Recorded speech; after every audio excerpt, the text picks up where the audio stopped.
Well, thank you very much, Tyson. That was a really fascinating example of how early in our republic foreign influence, misinformation all began to enter the public sphere. And that really bridges us to what we're going to talk about now with the rest of this discussion of news, propaganda, and diplomacy. And it has been observed many times, it's not original, that the rapid evolution of technology has dramatically changed the ways in which information is developed. It has not necessarily changed the impact of information. I remember that when I was in the department, my colleagues probably have the same memory, that a great deal of many mornings was spent simply preparing press questions or answers for the questions that were about to come up, driven by whatever was in the morning paper. And so that is a constant. But what you have now is a multiplicity of information. And as we have seen with the endeavors of the Russians and the others, you now have much more sophisticated ways of introducing information, so that the dividing line between propaganda and news becomes finer over time. It may even appear to disappear. And these things have an influence, a considerable influence, on government, on how decisions are made, on how diplomacy is carried out. And then there's a reciprocal to that, that as the foreign or domestic propaganda and news influences diplomacy, so too does diplomacy have to try to contest, if you will, in the news media. And then you get into interesting questions like, should embassies have, ambassadors have tweets, and should they be regularly on social media? And are they really the representative of the sovereign to the other sovereign, or are they a representative of the sovereign, the United States, to the foreign public as a whole? And how does one differentiate that? And in the process, you've also, I think, reached a stage where the interaction of diplomats with news journalists, personalities, is almost constant. And their question is whether one does it very well. So what we wanted to look at as we open this panel up is to talk about these different aspects of how the evolution of news and propaganda has affected diplomacy. And we've got three really excellent speakers. We're going to be able to look at this from three different perspectives, so that David Pearce, Ambassador David Pearce, who's going to be on first, has dual background. He was a journalist for many years. He's covered numerous wars. He didn't find he got shot at enough there, so he went into diplomacy and deployed to some other wars. And so he has seen this picture from both sides. I must say, being ambassador to Greece is probably a little akin to being in a combat zone anyway, because Greek politics is pretty lively. So David has this perspective and can talk about how the evolution of news has occurred, how the evolution of the media has occurred and has brought changes, and how diplomacy has to interact with the media. Ambassador Glyn Davies, a three-time ambassador, former executive secretary of the National Security Council, has also a particular beat, and that is he's going to focus on foreign propaganda and how it is distinguished from public diplomacy. And what is the difference? Why should one be concerned about the propaganda element? And then we can, in a sense, switch the tables and look at this, examine this question from a different perspective by turning it around, because we're very fortunate to have with us Carol Giacomo, who is the diplomatic correspondent for Reuters in Washington. She's a member of the New York Times editorial board. She's teaching journalism as well, and she's covered more wars and conflicts and diplomatic situations than I can count. And so Carol is able to talk to us about, in a sense, the same issue, diplomacy, propaganda, and news, but from the opposite perspective of the news person. So, David, if you're up, I'm going to ask you to go ahead and start.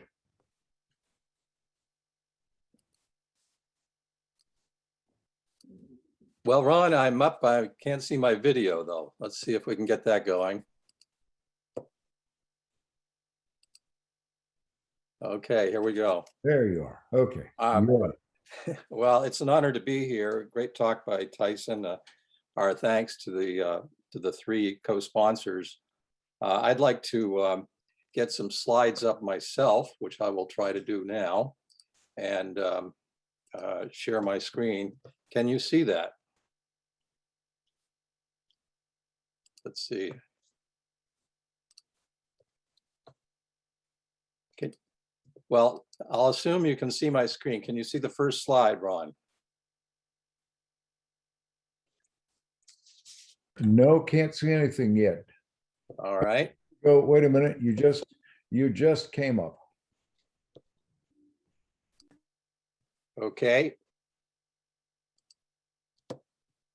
Well, what I'm going to do is provide a brief recap from a Foreign Service perspective on how the State Department has encountered the changing information landscape over the years that I've seen, and then a few considerations on some of the practical implications of this for diplomatic practice and training. So, see, next slide. For 9 years, I was a reporter, for 35, a diplomat. And in 1995, I actually wrote a book about how the two sides interact with each other. Next slide, please. I'd like to start in September 1980. I was a copy editor at the Washington Post on the foreign and the metro desks. And at that time, the Post computerized all of its operations. They put in a new Raytheon system, gave everybody a video display tube, a terminal, and took away the typewriters. So from reporter to editor to copy editor, headline writing, and down to photo composition, it was all done electronically. Next slide. So I say that because I want to contrast that with my experience when I entered the State Department. In January 1982, I became a Foreign Service officer. And I have to say, I was pretty shocked at what I saw in terms of the department's level of information processing. They had begun to introduce Wang word processors, which were kind of clunky and slow and not enough for everybody to have them. And there was a degree of institutional incoherence because every agency in town, the Pentagon, the State Department, NSC, CIA, Commerce, Treasury, they all had different systems. And even within the department, among the geographic and functional bureaus, for example, the European Bureau, Bureau of Economic Affairs, Consular Affairs, Near East Affairs, they were all like separate tribes. Each one had its own budget and procurement, and they all went out and got their own information architecture.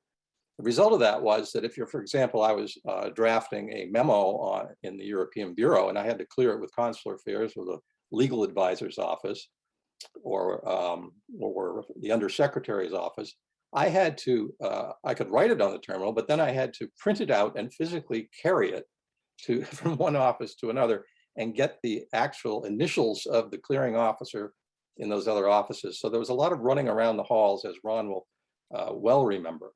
And I think this is a pattern that continued in the department. In my experience, we would adapt to new technology, but we would do it slowly. Next slide. There were some milestones. 1990-91, CNN and 24/7 news coverage, cable news, came into their own with Desert Storm. And a few years later, CNN had more viewers outside the US than it did inside. And of course, we monitored CNN in the Ops Center at the State Department. Throughout the 90s and the early 2000s, mobile devices got smaller and more powerful every year. And with the internet, of course, there were more and more applications embedded. And the social media came to thoroughly disrupt the information landscape. Next slide. I confess I was a little slow to come to the uses of social media, in particular Twitter, until one day, 10 years ago in Kabul. It was September 13, 2011, 2 days after the 10th anniversary of 9/11. And the Haqqani network attacked us at the US Embassy.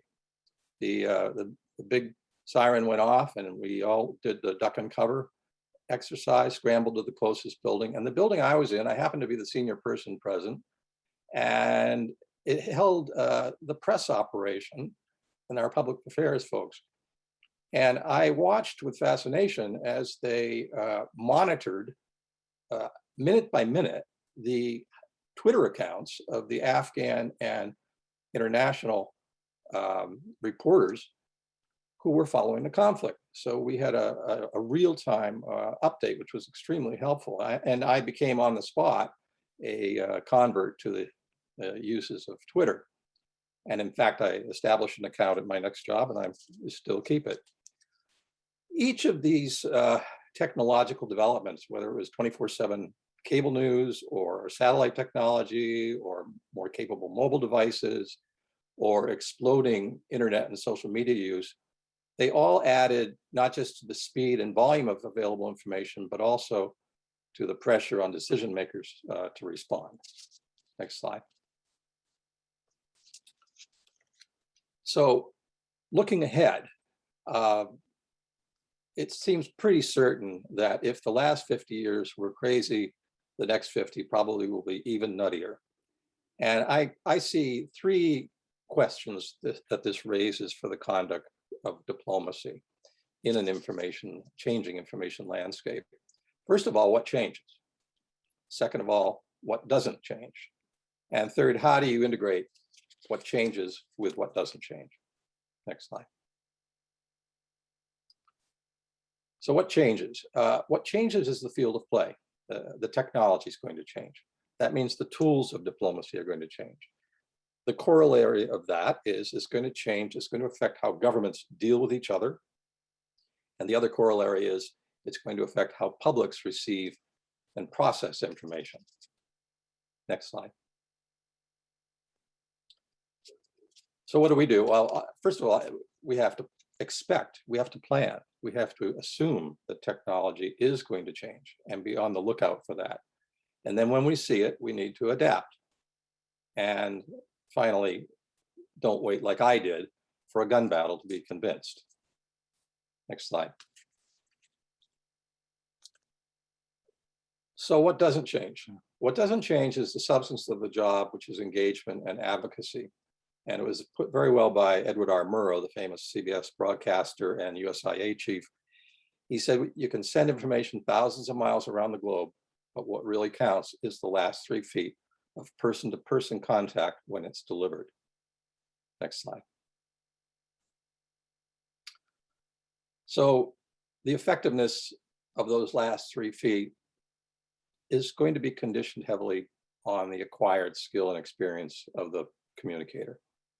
And I would say here that it's very important to remember that mere information collection is not a substitute for expertise. It does no good to have the fastest and the best intelligence in the world if you don't understand what it means when you get it and see it. So we need diplomats to take challenging assignments and develop area expertise and language skills. Next slide. So how do you put all that together? What changes and what doesn't change? Well, the first point following on the last one is that mere expertise isn't sufficient either. Unclassified and publicly available information often has a bigger impact on events, and especially breaking events, than official communications do. And what that means is it's not enough to be an expert, to have the meeting, to write the message and send it into Washington. Next slide. The efficacy of diplomats as instruments of national policy hinges not only on those traditional skills, but also on their understanding of how the information landscape works. It's going to hinge on their skills as both communicators and suppliers of information to their own government, to foreign governments, and to US and foreign publics via the media and social media. Next slide. So media literacy and public diplomacy should be core elements in the Foreign Service training continuum. Some of the things those might include, this is just my list, and I'm sure that there are a lot of other things that can be added. But one of them is institutional differences among media organizations. They're all different beasts at the waterhole, as my Los Angeles Times friend Doyle McManus once observed. And all the different organizations have different needs and wants. Social media platforms also, how do they differ? There are a lot of them. There's going to be more. How do they differ? What are the algorithms? What drives them? And what uses are they to the official? And the third thing is official messaging. You need to know your own building, whether it's in Washington or in the field. You need to know who does what and where you fit in at any given point in time. Next, I would say ground rules and how to establish them. I found a lot of confusion about this among both diplomats and journalists.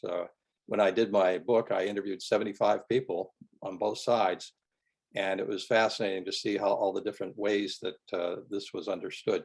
So it's very important to understand what ground rules are and how you establish them. And finally, I would say tools like Google Analytics, because you need to be able to gauge the effectiveness of your online outreach. You're going to be doing it, so you need to be able to measure it. And I would just conclude by saying, in any career, 20, 30 or more years, a lot is going to change. Certainly did in my career. And I believe that media literacy training should really be updated at every step in a Foreign Service career. Thank you.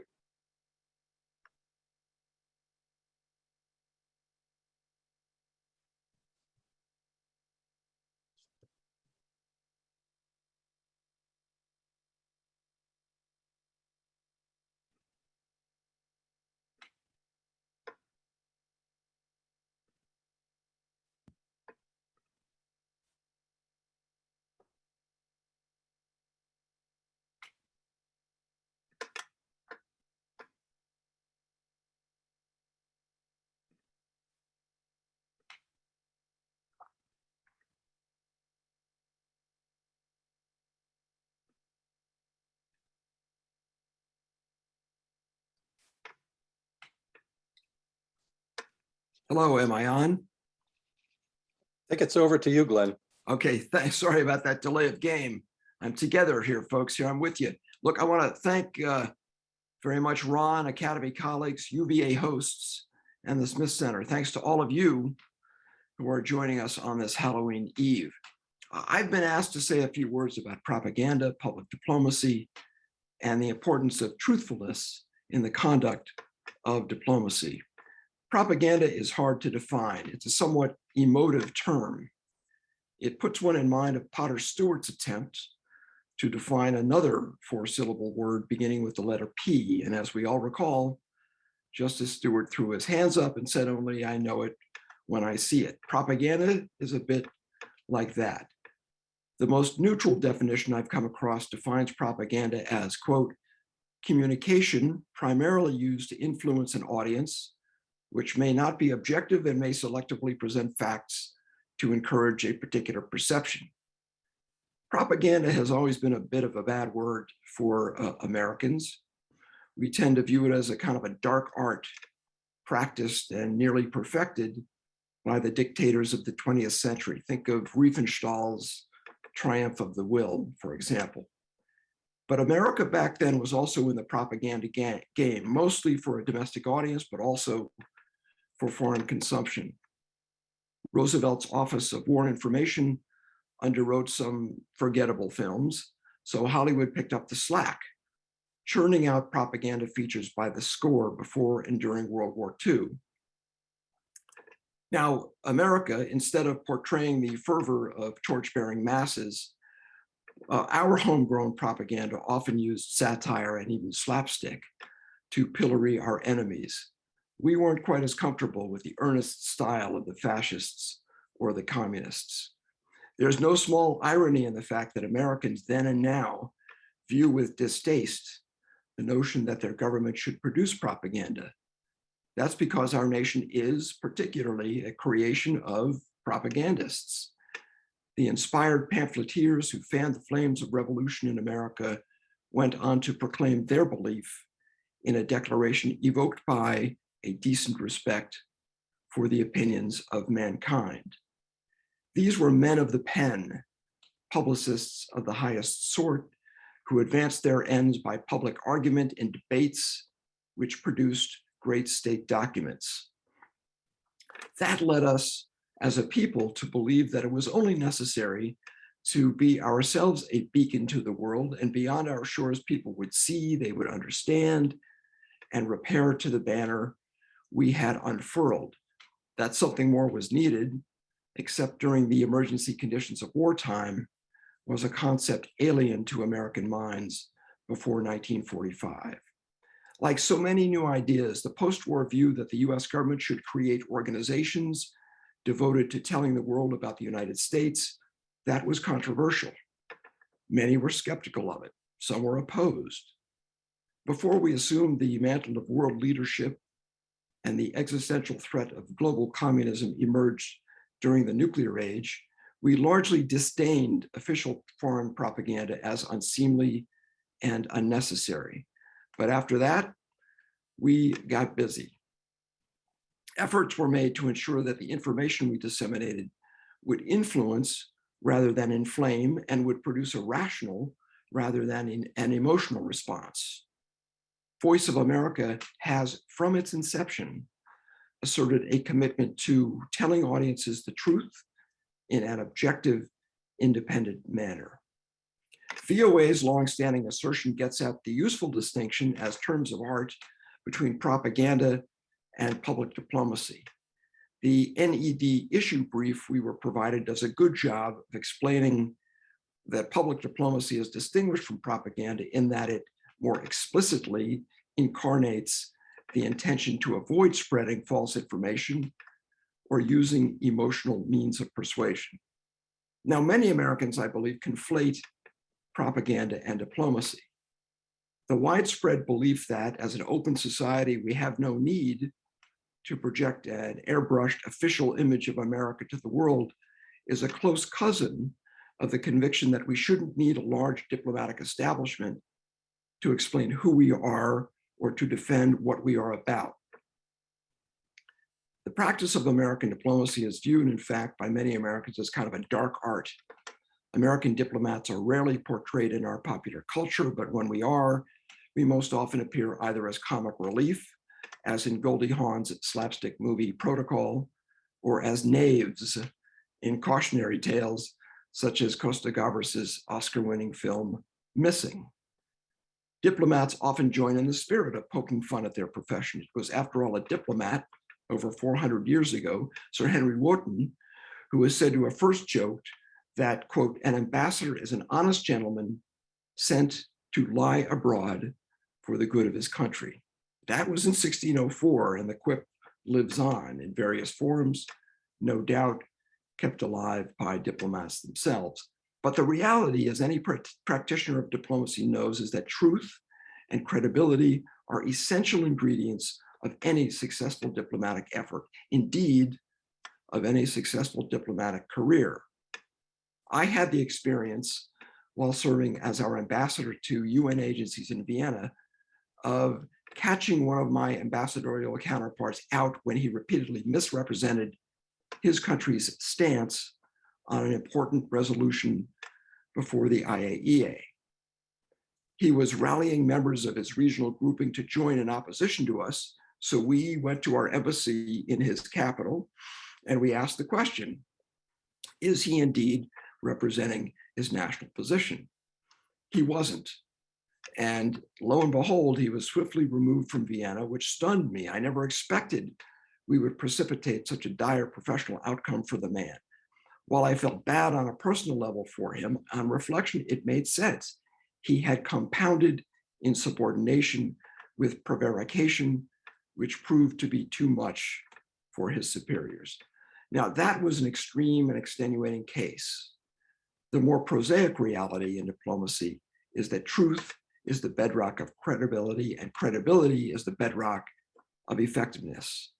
While it is rare that an untruth will sink your career, making a habit of deceit will quickly erode your effectiveness as a representative of your government. This isn't just a personal matter. When you speak as a diplomat, you speak for your country. If you utter falsehoods, it erodes the credibility of your country, and it can also have tragic consequences. We were all reminded of that 2 weeks ago when former Secretary of State Colin Powell passed away.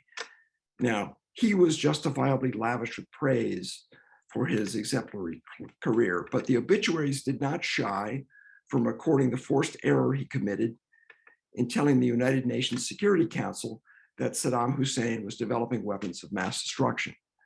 To Powell's great credit, he owned up to his mistake. In retirement, he never sought to excuse or live down his role in establishing a false predicate to the Second Gulf War. What a tragic shame that a man who had played such a statesmanlike role in ending the First Gulf War allowed himself to be manipulated in such a way by those for whom truth was no impediment to launching a second costly conflict. Powell's role in that episode saddened me.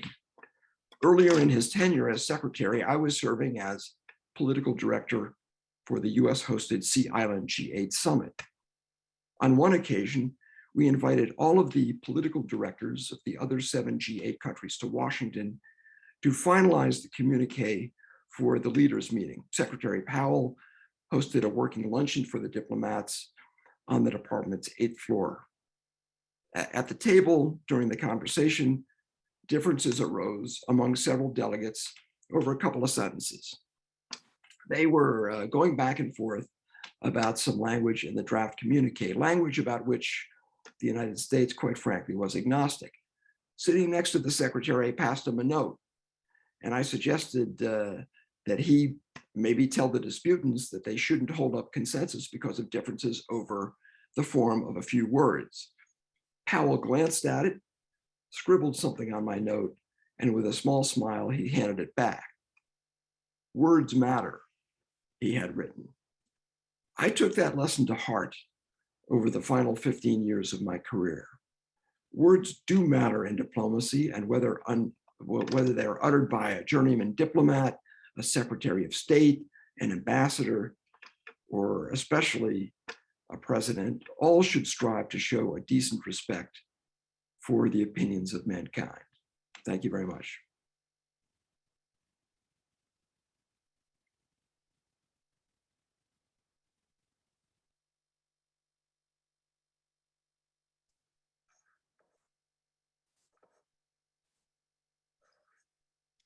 Hi, so thanks very much also to the Academy and to our other sponsors for what I think is an important conversation at this moment. I'm going to look at this issue from the point of a journalist who has been a journalist for a very long time and has spent most of my time in Washington covering US foreign policy.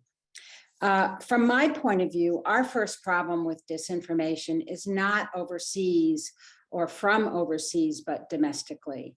At the moment, I'm way more worried about Fox than I am about the Russians.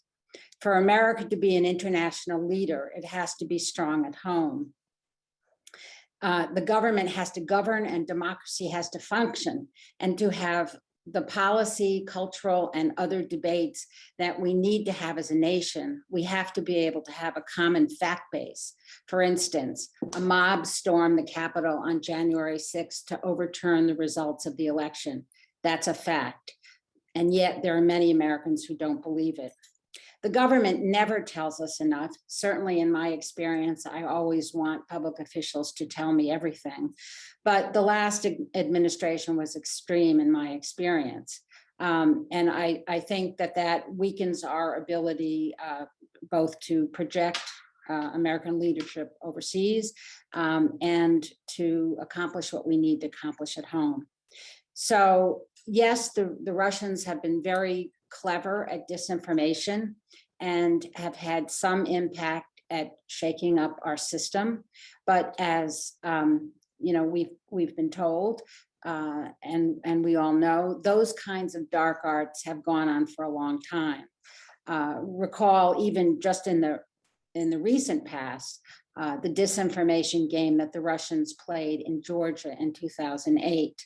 And the United States really only caught on to what the Russians were doing in our elections in 2016. During the Cold War, lies took months, maybe years to circulate. Now they overwhelm the system in a matter of days, and they appear on open source channels like RT and Sputnik, as well as via the cloak and dagger route. China is also a player, albeit more focused on its more central issues like Taiwan. Iran, of course, is active, but doesn't compare to the others.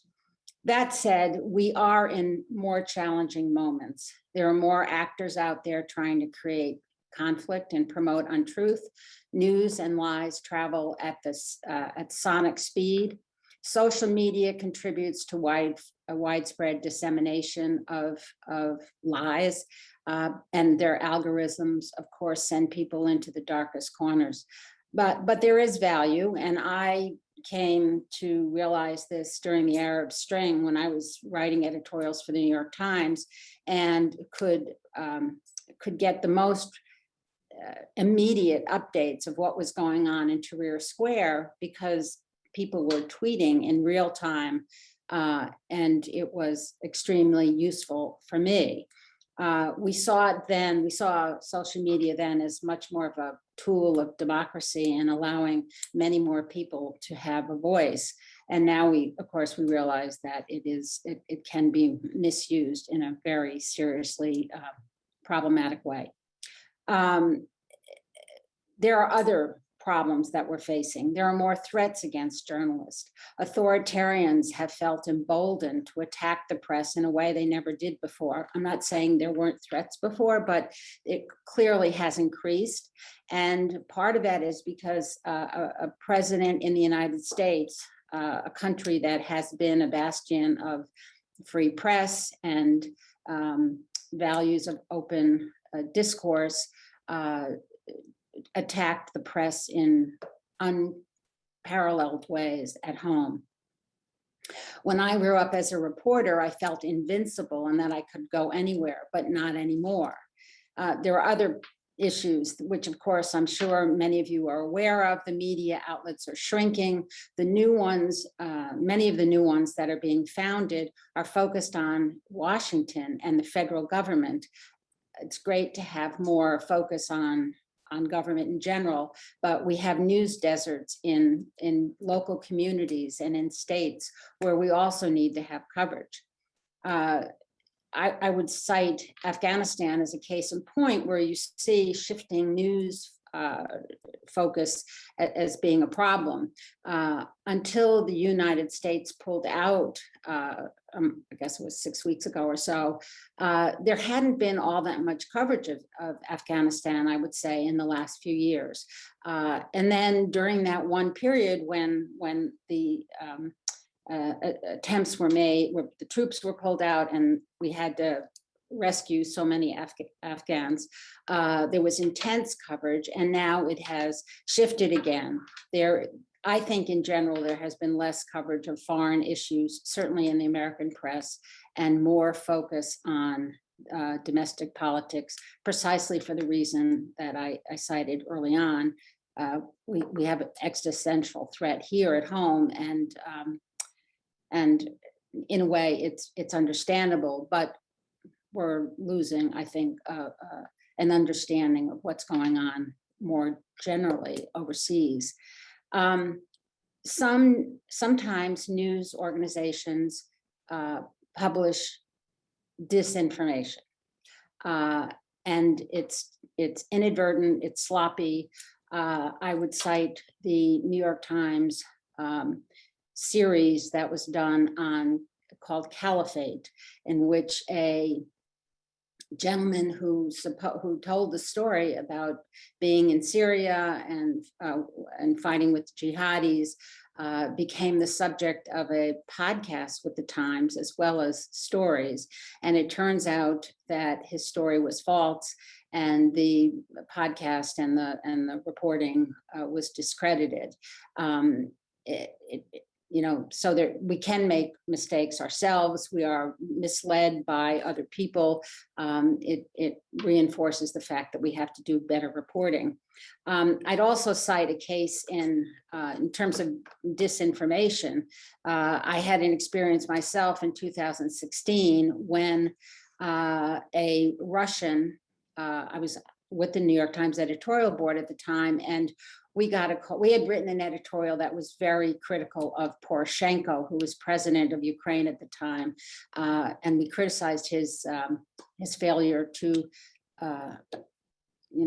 deal with corruption. And somebody called us up and sent a letter, actually, and then we talked to him on the phone, and he wanted to set up an interview with us and Poroshenko. The whole thing ended up being a hoax, but fortunately we were suspicious about the whole process as it went along, and we never wrote anything until we had determined that it was in fact a hoax. The people who were promoting the hoax, I'm not exactly sure what was. It was a Russian guy, and he was probably trying to discredit both the Times and the Ukrainians. But if we hadn't had an instinct that things weren't correct, the paper would have been discredited, and it would have, I think, also probably had a critical effect on the Ukrainian presidency. But despite and we haven't mentioned this before, but one of the areas where disinformation is most active today, and it's usually the Russians doing it, is with the COVID pandemic. Spreading all kinds of lies about the vaccine and about the extent of the pandemic, the virus, and where it came from. But the press is pushing back here and overseas. You have the rise in the last, I would say, 7 years of fact-checking organizations. The Washington Post has a fact checker, which is extremely good. There's a group called factcheck.org, another group called PolitiFact. Turkey had built, the civil society in Turkey had built a credible fact-checking organization there. And the guy who founded it is now with Poynter, the Poynter Institute. The EU is now publishing weekly a disinformation report that tracks fake stories and how it gets picked up. Just this week, they were focusing on the stories that are still circulating about COVID. One story represented COVID as a biochemical attack on humanity by globalists. Other stories talked about how vaccines are useless, and there are other subjects as well, such as NATO will drag the Baltic countries into nuclear war. So the good news is that the EU, fact-checking organizations, other people who are operating in this space are trying to encourage a new problem-solving approach to information. And the idea is that it's better to try to prevent misinformation from spreading at all than to try to debunk it once it's spread, because lies travel faster and are more enduring sometimes than the truth. So the idea is to try to inoculate people against false or misleading information to begin with fact-based reporting, with logic-based arguments, with reminding people that there are efforts out there to manipulate the news, manipulate what they get, and to try to teach people. And I think maybe David had mentioned the whole question of media literacy, not just, it's important not just for diplomats, but for people. It should be taught in the schools. So young people learn how to distinguish both on social media and in the mainstream media, what's a credible news organization, what's a credible fact. I'll mention the New York, a few things that the Times is doing because I know that best. One thing that the paper has done is, I think, try to affirmatively build more trust with its readers. On page 3, you'll notice there is a story almost every day that tries to give an inside view of how a reporter got a story, why a reporter or photographer went after a particular story or a particular image, and some of the thought processes that went behind that. And the idea is to, I think, tell readers something I grew up knowing, but apparently most people don't really understand these days, that as journalists, we actually go places to do reporting. We talk to people, we talk to different people, and all in an attempt to try to get, understand all the equities in a whatever news story we're after, and then put the story together. The paper is also doing, you may have noticed, lots of videos, lots of what one would call, I think, forensic videos, where, and one that was very popular, of course, had to do with January 6th.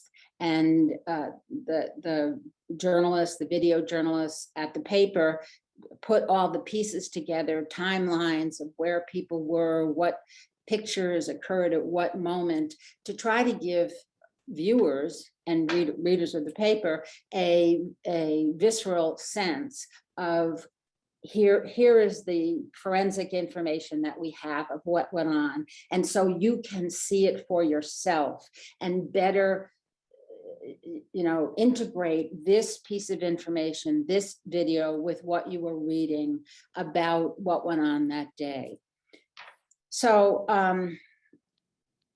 anyway, so one other question I was asked to address was, how does this affect relationships? How does this disinformation environment affect relationship with diplomatic colleagues, foreign contacts, domestic audiences? In general, I'd say with sources, the basics are the same. We have to do our reporting. We have to be rigorous in our reporting. We have to seek multiple sources for a story. And you have to rely on your instinct. If something doesn't feel right, you got to keep digging until you really find as close to the truth. I mean, can we ever find the truth? As close to the truth as you can possibly get. I do know the thing is that we won't win if we traffic in lies.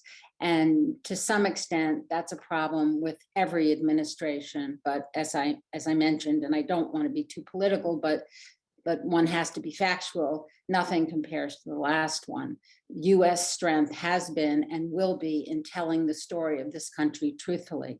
The West has CNN, BBC, and PBS, other news outlets, which have a longer reach and a better product than some of the outlets that are available to those overseas who are trying to corrupt the information that we receive. We also have USIA and VOA, which are supposed to report all facets of the American story truthfully. And when they do that, I think it is they're a useful tool for introducing America and what's the best of America, both in terms of, what it does right and what it does wrong to the world. Diplomats, I think, have to understand more clearly that, if the American people don't understand why we execute a foreign policy, why we adopt a foreign policy, it's a lot harder for them to understand it and to support it. So to me, there's a self-interest in diplomats talking to reporters, trying to explain what America is doing and why. I think that having diplomats available on social media is a good thing. I think obviously press conferences and small sit downs with reporters to have a serious conversation about policy is also important. So I'll stop there.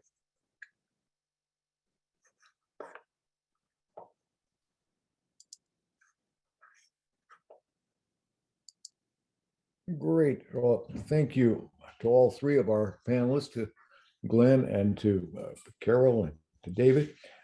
I've got a number of questions in the chat. I'm going to start with one of my own, though, and that is that for many years, and I think even now, the United States has been accused of doing a very poor job of selling itself overseas.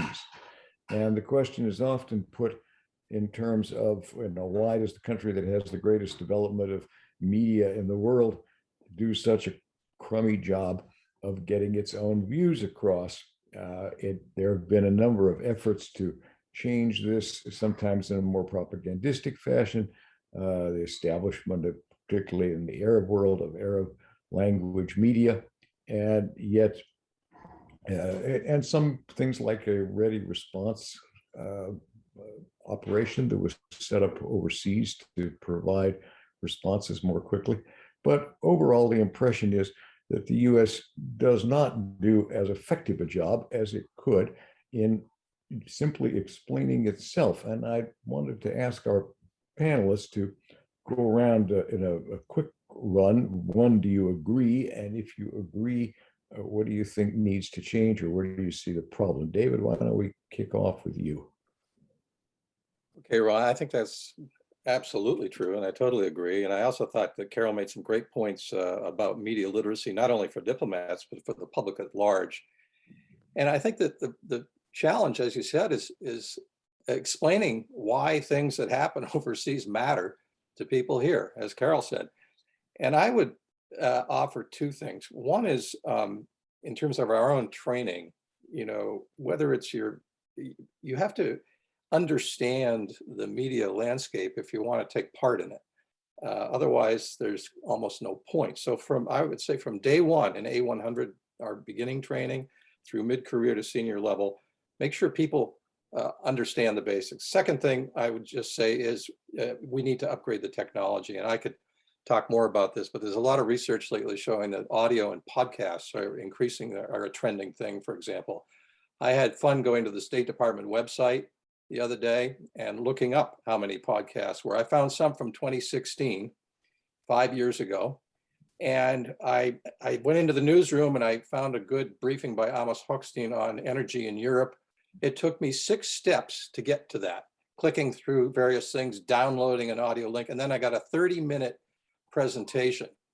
Contrast that with a think tank that I follow that sent me an email. And in the email, there was a link to a conversation, a 6-minute podcast between 2 experts on politics in the Gulf, between Kuwait and Qatar in particular I was interested in.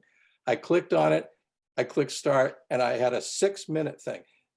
The other thing is that thing came to me. I didn't have to go to it and look for it. So I think we really need to look at our own, not just training people, but also the way we present stuff and explain it. We need to keep track of the way the media is developing and develop a better response as it goes.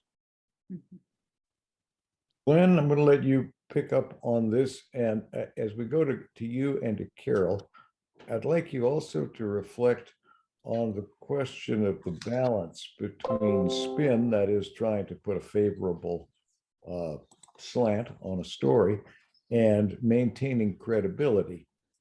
My personal view, just put my cards on the table, is that we as the government tend to lean far too far towards spin, and the result is nobody believes what we're saying. But over to you.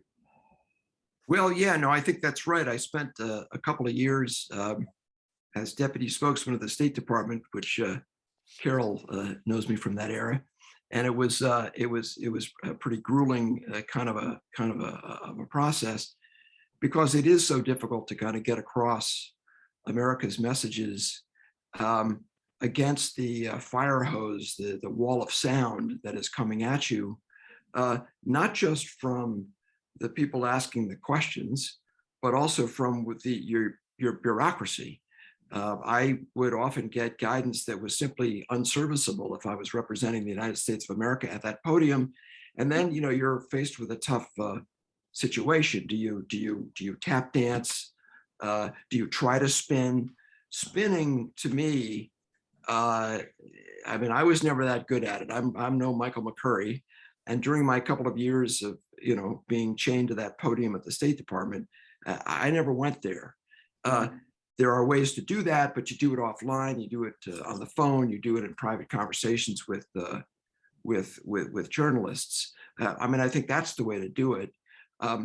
And I do find it a bit frustrating that after, you know, I mean, we've been doing this at the State Department since the Iran hostage crisis, and yet we still can't quite smooth it out and ensure that we are able to provide the same high quality message to to the media, which comes with their A game every single day to the State Department, with the exception of the last administration didn't want to do this, which I thought was reprehensible.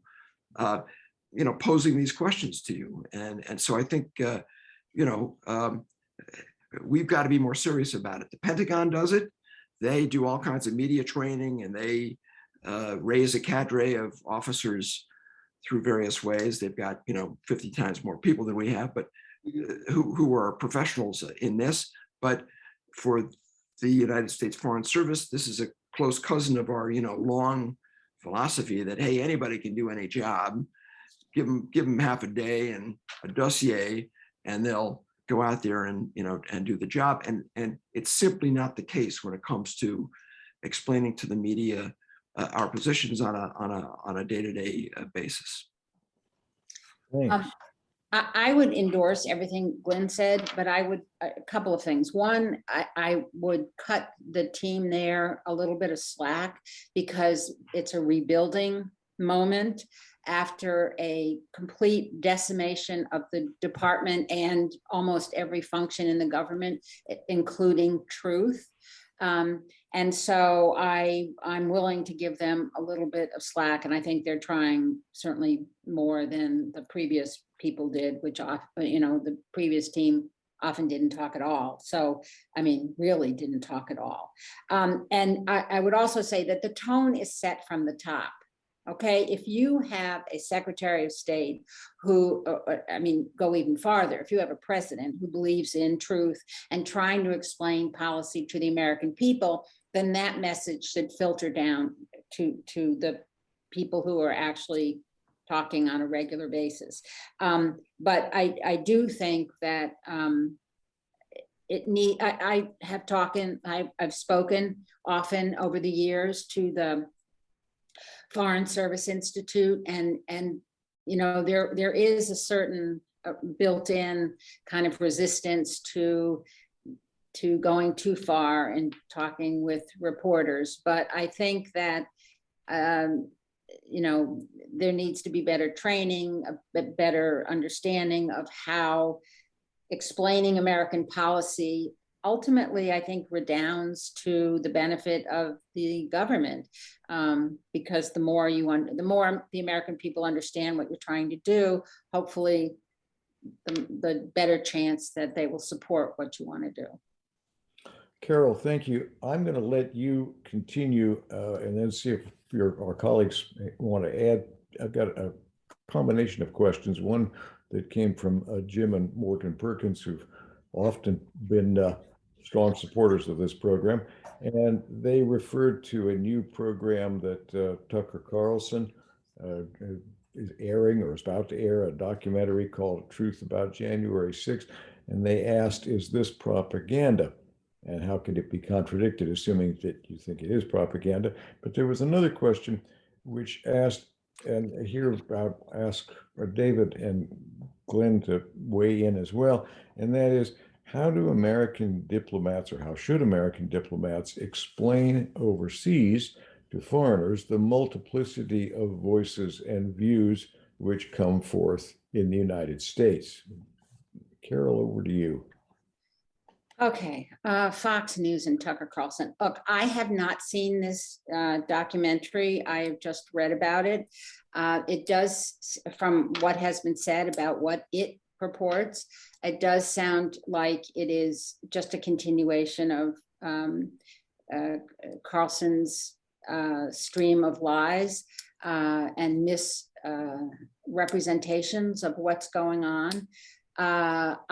I don't understand, other than why someone would do this, other than profit motive, but nevertheless, how can it be contradicted? I mean, there's a lot of reporting about it. There's been pre-reporting about it before it actually was shown. I think that's a good thing, because it tells people this is controversial.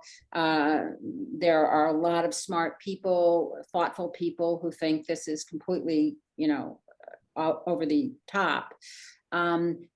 So we do, but Fox has a huge viewership, and it seems to me that ultimately the only thing that's going to affect this kind of trajectory in reporting is for sponsors to pull out and viewers to just say, enough. I'm not going to do this anymore. I mean, how else can you have an impact? David, let me pick up with you on the question of, you've got all these voices out there. You've got our news channels, and you've got, of course, all the purposeful streams. How do diplomats manage to explain the U.S. coherently? Well, it's a challenge, Ron, but what I do is I simply say, look, there's a lot of voices in our country, and people express them, and you just, in our system of government, the premise is that over time, we'll get it right. And I think Jefferson said the same thing, actually. He basically said that you have to trust that even if there are errors made, that over time people will be in the right place. That's the sort of the fundamental premise of democracy. And I'm always reminded, in terms of explaining things to people, when I worked for UPI, we had a basic rule, which was, never underestimate the intelligence of your reader, but never overestimate his or her fund of information. So that is to say, you do need to explain, and that goes not only in the U.S. but also overseas. So we have to engage overseas, and the same thing I said about the mechanics of explaining domestically apply overseas. The embassies have to be out there and engaging too, and that's an argument for the intelligent use of social media, I think. Glyn? Sure. Yeah, I mean, what I found, a couple of strategies. One is you try to bring out those voices to the post. If you can't do it, physically, you do it kind of in virtual reality. And we used to do a lot of debates. In fact, a very highly placed royal, not the king of Thailand, used to bring her students over to the embassy, and they would have a debate before American elections, and then they would vote. So to try to give them that kind of sense of it, but if we could bring out speakers to speak to the various points of view in the United States.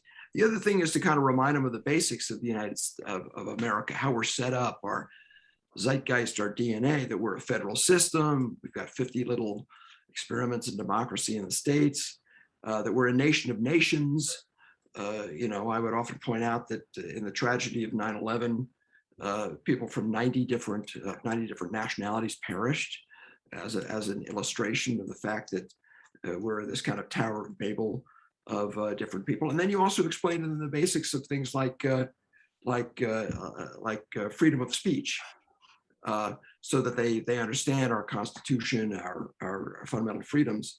And the final thing I'll say is that, social media helps a great deal here, because especially in my last post, a plugged in place like Thailand, very young, everybody's on social media. The world's in their pocket.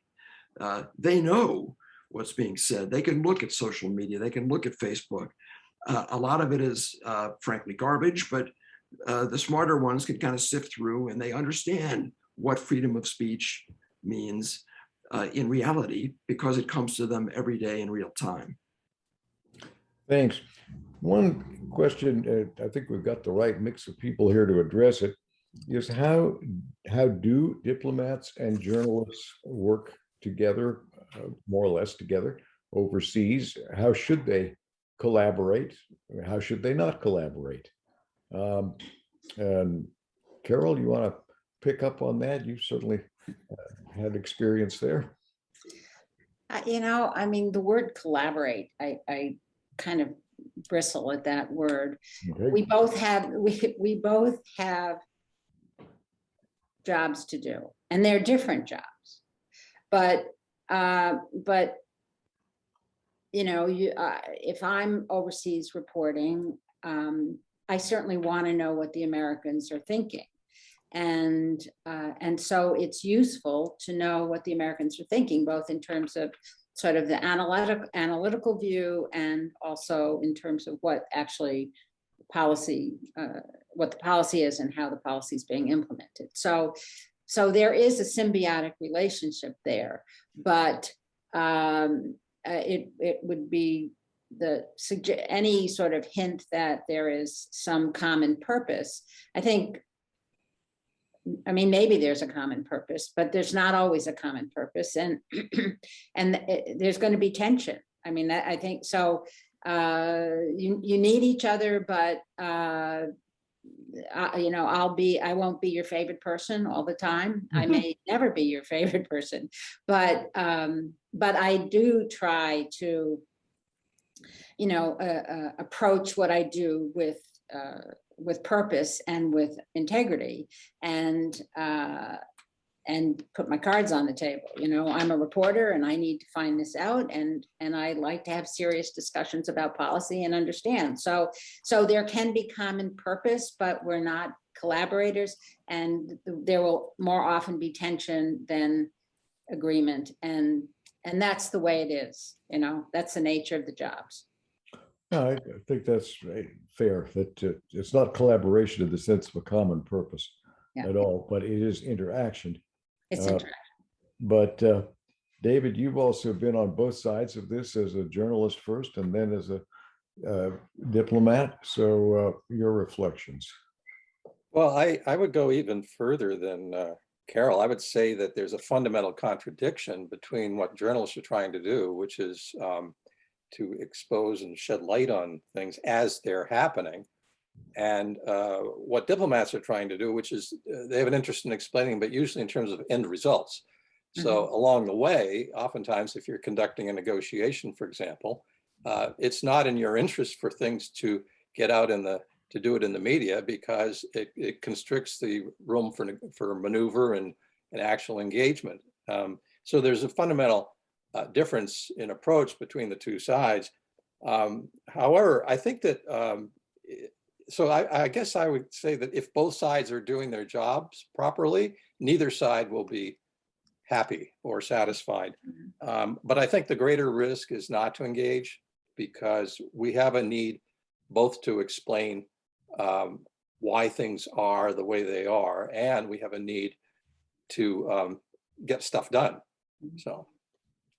Yeah, I would certainly agree with that. When I first went to Baghdad during the occupation period, our media brief was so heavy on spin that it had really destroyed any credibility. So my sense was the starting point for any journalist listening to that was to say, okay, what's wrong with it? So that it absolutely did not fulfill its purpose of persuading anybody of much of anything. I'm going to go into another question, and that is asking each member of the panel. I'm going to start with Ron, do you mind if I just No, quickly no, please, jump in go on ahead. that? No, Go that's ahead. okay. Look, I mean, you asked, how should diplomats and journalists get along? Great question. I'd endorse everything that's said, so I don't have to waste much time here. But I did two quick things. Number one, stay in touch with journalists. Make an effort. To talk to them. In Bangkok once a quarter, I'd have the wires over. The New York Times was there. CNN, some of the others, and we'd get together with some ground rules to kind of protect everybody's innocence, and we'd just have a conversation. It'd be kind of far-reaching, far-ranging, and pick up some intel from each other. But yeah, there were guarded moments. The second thing, quickly, is there is still in the DNA of Foreign Service officers this real neuralgia about talking to journalists. They make the sign of the cross at them too often. And I think Foreign Service managers would do well, as I had like one Ray Caldwell 30 years ago who did this for me, to say, yeah, go ahead and talk to journalists, be responsible, let us know, don't step in the bucket, but go ahead and make yourself available. And I think institutionally, we in the State Department can do a much better job of bringing up, Foreign Service officers and civil servants who are free to responsibly interact with the media. And that really leads us straight into a question from Bob Beecroft, Ambassador Beecroft, which he posed to David Pearce, but I think it really goes perhaps to everybody, but certainly Glyn to continue, and then to David, which is, what should the State Department be doing to upgrade and transform the training of Foreign Service officers at the beginning of their careers and throughout them? And so, Glyn, I'm going to let you continue because you began to get into that, and then we'll go to David. Sure. Well, yeah, it's what I was saying before. I think there ought to be this kind of a cultural change in terms of practical ideas. I remember when I was tapped to be deputy spokesman at the State Department working for the amazing Nick Burns, they sent me over to the Pentagon for media training. And I thought, well, it was good. They've got good stuff over there, and it helped a lot. They put you through various scenarios, but I thought to myself, this is kind of nuts. In Washington, historically, and I think still today, there are really three major briefings every single day at noon: White House, Pentagon, State Department. Other federal entities talk to the press, but those are kind of the big three when it comes to what's going on in the world. And yet, we don't really raise in our ranks people who are comfortable and allowed to do that. So that's what I would do better. David? Well, I went into a bit of it earlier in terms of the kinds of things like understanding the structure of the media and the needs of different organizations. For example, what does a print journalist require? What does a radio or a TV journalist require? What's the difference between the forester and the strip miner? If you're overseas, somebody who's going to be coming back to the well every once in a while, who's based in the area, who's a real expert, or somebody who's parachuting in and doesn't care if they ever see you again. You have to learn to assess these things, and it's a learnable thing, but it does require practical training, in my view. There are things like ground rules could be a whole day. You could bring in reporters and diplomats and get them to talk about how they talk to each other. I was told when I was writing my book by Tom Friedman, there's no such thing as off the record, and you shouldn't use the term. If you want to go on background, that's fine. There's deep background too, which is not for attribution at all. But you can then say, well, but if we have this nice talk, but at the end of it, if there's something you think is so compelling as a quote, come back to me. We'll talk about how we source it. And it's not hard to do, but you need to do it up front and not after the fact, because once the genie's out of the bottle, you can't put it back in again. You can't say, oh, don't use that, And I'm sure that happens all the time. I'll give you one example, and it's an old one. Former Ambassador Chip Bolin, former ambassador to the Soviet Union, came up with what were called the Bolin rules, and Paul Nitze told them to me from memory, and I can't do it from memory, so I'm going to read them. But the first one is to always take the press seriously. They can really hurt you or help you, and they're important to what you care about. Always return calls and try to answer questions frankly. Second thing, never tell the press an untruth, because if you do, it'll come back to bite you. And that said, number three, you don't need to tell the press everything. They may make fun of you or try to get you to say things you don't want to, but they'll understand, no comment. Next thing is never discuss an iffy proposition, because if you get into that, you're probably going to get it wrong. And number five, never deal with a question that's in the process of being decided in the executive branch, because again, you'll get it wrong if you do. No comments, usually a better reply. Six is never denigrate a fellow worker in the executive branch, because you might find out that they can pee on you more skillfully than you can pee on them. And the seventh is, if you don't know the answer to a question, don't be afraid to say so. So I think things like that are useful, but they need to be taught. So Carol, from your interaction with diplomats, if you could say, there's three things I really want to train them in, other than telling me all their secrets. Yeah, what would those 1, 2, or 3 things be? Well, I mean, both Glyn and David, I think, really put a lot of important things on the table. I have always valued the ability to sit down and actually talk about an issue, in depth.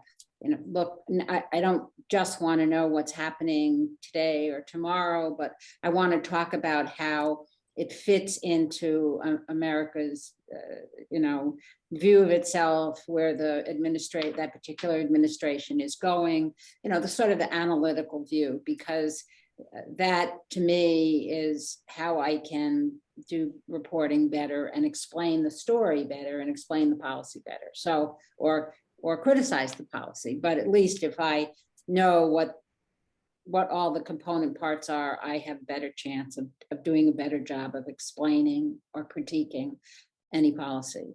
And the honesty part. I mean, years ago when I was first at the State Department as a reporter, somebody in EUR lied to me. I mean, straight out lied to me, and I never forgot that, and I never spoke to that person again.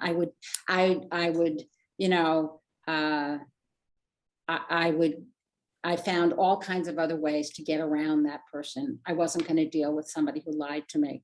And the other thing I would say is, officials who think that they can shut you out and penalize you. I had a very, very senior person once tell his department not to talk to me. And, I'd been there longer. I knew more people, and he couldn't shut me out. And so I think that, vindictiveness, or if you think you can punish a reporter, it's usually not successful. So those are my ideas. Thank you. Well, I will throw in that I thought some of the best advice I ever had was from an Algerian friend who had now passed away, but he had run the insurgent propaganda against the French during the revolt against the French. So he was pretty good at this. And he said to me once, he said, when you have a bad story, never apologize, always explain. And I find that American diplomats as a whole are very poor at explaining what the logic of a policy is. And if you do that, my experience is you can often walk away with people's respect, even if they still don't agree with the answer where the policy is going. But we don't do that very well. I have a question here from Amelia at the Hotchkiss School. And she wants to know how the January 6th insurrection affected how other countries, allies, and trade partners see the U.S. I don't know if there's a simple answer to that, but we can whip around once. Who wants to start on that one? I'll take a stab. I mean, the truth is I don't know. But then there's the sort of trite answer, which I'm afraid does still have some truth in it, because I have spent a little bit of time overseas since January 6th. People don't really care. I mean, unless you're talking to the real jefe grandes, the hoi polloi in a capital city, most people aren't really that interested. I think for the most part, though, people in leadership positions were appalled by it. They were appalled by it, and it scared them in a way, and they still don't really know how to process it. And I think this remains an ongoing challenge for serving American diplomats to try to explain how such a thing could have happened. And then final thing, our justice system needs to do its job. Mhm. And they need to be held to account, because we still have, last time I checked, an independent judiciary and rule of law, and we need to demonstrate that that's functional and working in this instance. Mhm. David? Yeah, I guess I would agree with that. I think, of course, people found it shocking, and others would be cynical about it. But, I think it probably is going to depend, as it does here, on, where you sit and who you are. It's going to be different all over the world. And I actually agree with Glyn's point. I mean, not all the cards are in yet, because we don't know how this ends. Is there going to be accountability or not? I think that will affect people's final judgment about what its real meaning is. Carol, you're in and out of the country and talking to others. Yeah, I thought the reaction was more, even more widespread in a negative sense than Glyn suggests. And I think it's because we're not just talking about the event of that day, but the larger picture of how it reflects division and dysfunction in this country.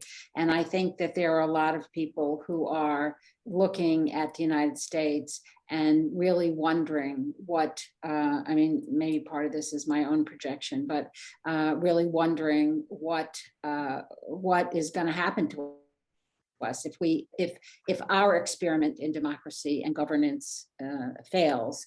What chance is there for other democracies around the world?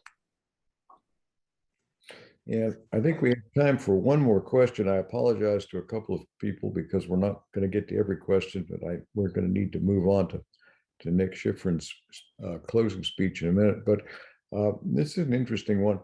And it says that some panelists observed that international coverage is not as pervasive in the US as it used to be. Is this so? And if so, how to fill the gap? And so if we could, I think, Carol, you've got the closest up view of that, but if we could go around once on that question of what's happened to US foreign coverage. I think this is my perception. I haven't done sort of a granular accounting of this, but my sense is we're way more focused now on the politics in the United States. I mean, there's some people are focusing on democracy and the voting rights and that the existential question. But I think there is a sort of subcategory of just American domestic politics and how that is dominating coverage with, the infrastructure bill and Build Back Better and all that sort of stuff. And so I perceive there to be less space and less attention on foreign issues. We're more domestically oriented. That's my perception. Thank you. Glyn? Well, yeah, no, I think that's right. To some extent that it's sort of always been the case, I suppose, given the fact that we're a continental nation with essentially local concerns. But I think what's happened here is that traditional media that we had, the few networks and the great papers used to do a great job of it.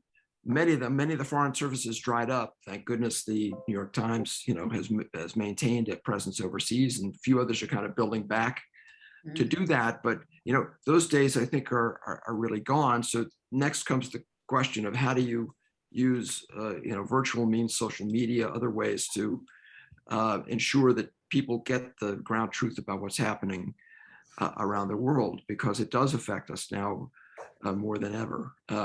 But I think it's just kind of a fact of life. I think there's been a shift, and I think we're, for the time being, going to be self-absorbed, and this is going to be what we'll deal with for some time to come. Well, David, there has also been, though, a contraction of U.S. news media abroad and just covering things. Yeah, I mean, with the ad, it really started quite a long time ago, and with the advent of 24/7 news, because the ad revenues went other places, and so that changed the structure and the ability of a lot of news organizations to maintain expensive foreign bureaus. And I think the foreign news hole generally has been shrinking over the years on one level, but the need to explain to people remains, whether you're a journalist or a diplomat, because the fact is that it's a very interconnected world, and what happens overseas matters here. And I think there's a general understanding there and that's something that we can work with. And I think the way to work with it is, for one thing, what we've discussed earlier, which is media literacy, not just for diplomats, but in general, so that people understand. There's one other thing I would make a pitch for. There are various organizations like World Affairs Councils. That's what they do, is try to show how world affairs plays in their local area. So joining and supporting things like World Affairs Councils is a great way to do it. I happen to take part in two of them, one in Maine, one in California. Thank you. Well, I think we have run out of time. We have not run out of questions, and I apologize to a few people that we did not get to.